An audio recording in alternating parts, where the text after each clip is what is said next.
Hey everyone, today I'm going to show you how to save videos from Facebook Messenger. Without any further ado, let's get started. First, open Facebook Messenger and navigate through your conversations until you find the chat that contains the video you want to save.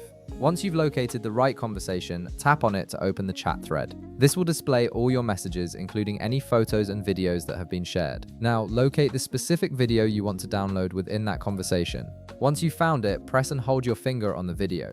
After holding for a moment, a menu will pop up with several options. From this menu, simply tap on Save Video.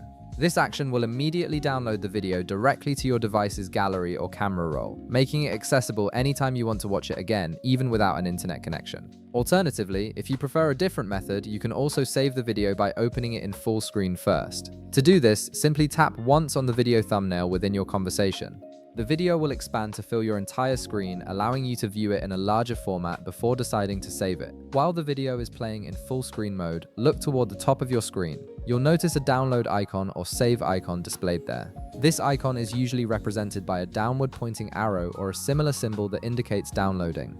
Go ahead and tap on this icon and the video will be saved to your device automatically. And that's it. You've successfully saved the video from Facebook Messenger, and it's now stored on your phone where you can access it whenever you like. Whether you use the press and hold method or open the video in full screen to download it, both approaches work perfectly for saving videos you want to keep. If this video helped you out, be sure to leave a like, subscribe, and I'll see you in the next one.